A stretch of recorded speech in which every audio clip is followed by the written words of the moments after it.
Yo, what is going on, Senpai Squad? Welcome back to a brand new video, and today we've got the review for chapter 197 of Black Clover. And wow, where do we begin with this chapter? On face value, this chapter was predominantly fighting, but if you take a deeper look, you begin to realize just how much was actually hidden away within this chapter. So first up, it seems as though Asta has had some form of power-up. His wing has gotten recognisably bigger, and the black in his hair now is actually shifted to cover some more. So he's actually, before it was kind of like split down the middle, half black hair, half white hair.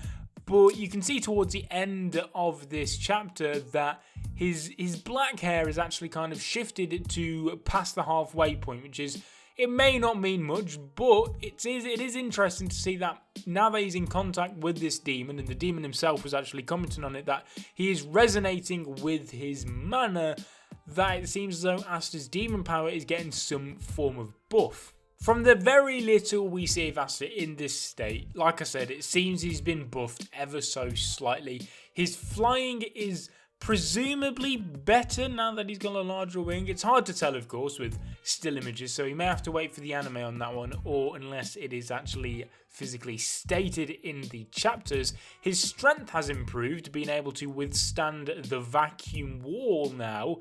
And one other thing, which may not be that huge, I'm not too sure just yet, is that his demon eye seems to be giving off some sort of glowing effect now in some way. Any potential effects that it could have are obviously currently unknown, but I still wanted to point out as his character has had a very slight redesign. We also learn in this chapter that the demon was the one that actually reincarnated the elves, and honestly at this point I actually think you have to start to feel sorry for Patry a little bit. His entire life at this point has basically just been taken away from him and just made into an entire lie.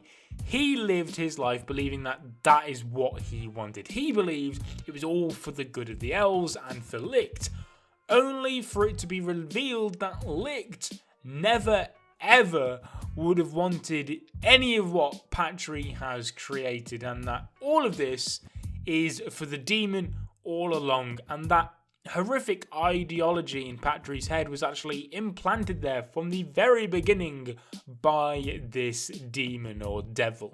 One other little thing to take note from this chapter, which went completely right over my head the first time around, is that Patry's grimoire seems to be turning black. The clover, the four-leaf clover, seems to be turning black and becoming the same as Asta's, which means that Patry's four-leaf grimoire is turning into a five-leaf grimoire. A grimoire of despair, so they are called, meaning that it will be inhabited once again by another demon, which is absolutely massive news. I honestly don't even think I can comment too much on it, because I don't know what Tabata is even potentially trying to plan by doing this. This is likely to be some form of foreshadowing for later on down the line. The community has definitely been a bit more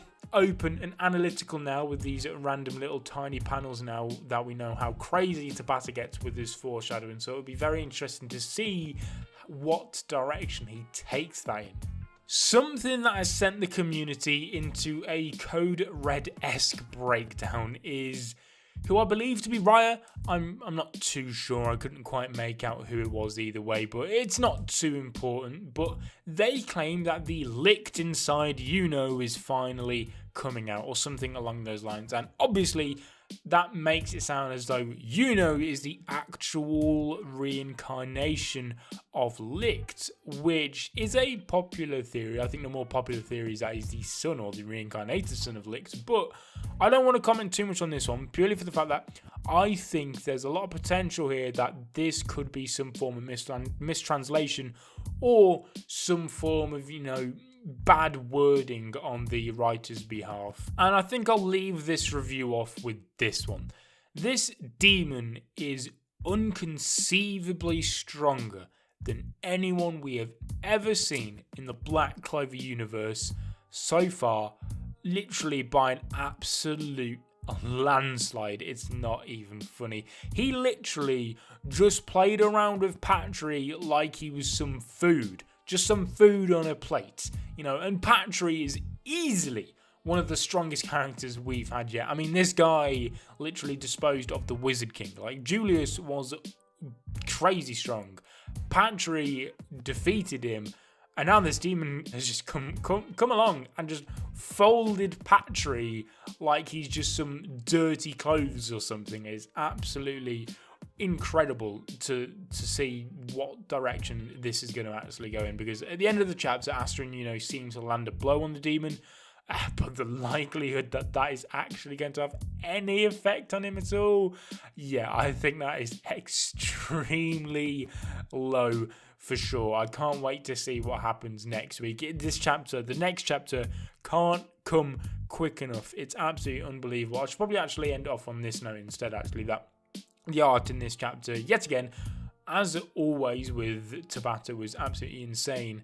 But on top of that, he also drew a colour cover for the Shonen Jump issue, and he made a colour cover double spread for the chapter, along with a couple double spreads in this chapter. Like, Tabata is on another level with that work ethic. Is unbelievable. He definitely deserves a break at some point. Honestly, the guy is a genius when it comes to manga, I have to say. But anyway, guys, thank you so much for watching.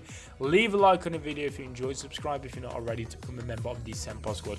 And I'll be seeing you guys in another video. But until then, peace.